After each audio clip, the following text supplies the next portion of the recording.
Ne znam da li će kuvanje biti moj životni poziv, budući da sam tek napunio 15 godina i još uvijek ne znam šta me čeka. Miloš Glogovac ima 15 godina, ide u 5. Beogradsku gimnaziju, izlazi sa drugarima, sluša muziku, uživa u tinejdžerskom dobu i pre svega odlično kuva. Vidite kako je hrskava korica, kako se čuje. Miloš ima 2 starija brata, mamu umetnicu i tatu glumca i neverovatan talenat za kuvanje.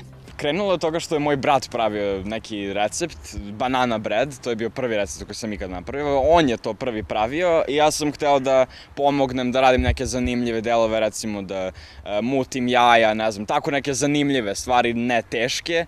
I vremenom sam onda i krenuo ja sam da uvežbavam taj recept, krenuo sam to sam da pravim, onda sam shvatio u stvari da to nije jedini recept koji postoji jer je to za mene bio jedini recept na svetu. Krenuo je da pravi slanu hranu, da eksperimentiše, pa je izumeo picu koja u kori ima čizburgere. Kuvanje je usavršavao iz knjiga čuvenih svetskih kuvara. A kada se desi da mi mama pusti da kuvam, onda da, bolje skuvam nekada od mame. Tata ume nekada da skuva bolje od mene, zato što tata obično puno eksperimentiše sa svojom hranom. Nekad mu se desi da ga posreći i napravi nešto jako, jako dobro, nešto jako kreativno. Ali u principu tehnički sam ja najbolji kuvar u porodici sada. Miloš ima veliku podršku da svoju kuvarsku strast preseli na ekran. Tata i mama su bili potpuno oduševljeni kad su vidjeli reklamu. Mama je 20 puta odgledala reklamu sama kući, smejala se, presrećna bila i tata pustio na TV-u reklamu preko YouTube-a i potpuno je bio presrećan.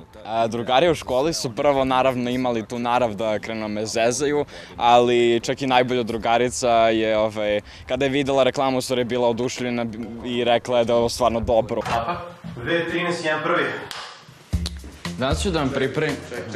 Uvek za... Od tate glumca Nebojše Glogovca pokupio je spontanost pred kamerama. Na početku sam imao tu malu tremu i pitao sam tatu, to jest tata mi je rekao da ako mi treba neka pomoć da ga slobodno pitam, da mu kažem ako mi treba nešto, ali ja sam hteo sam da prođem kroz sve te početničke greške i početnički strah i na kraju sam i prošao kroz to i savladao to sam. Povešću vas na uzbudljiva mesta u Beogradu na kojima caruje hrana. U slobodno vreme i glumi, i šije i vrlo je ambiciozan, a njegova zabavna, brza, dinamična i neobična kulinarska emisija očekuje vas svakog dana, tačno u podne na Prva RS u emisiji Kuvanje gruvanje.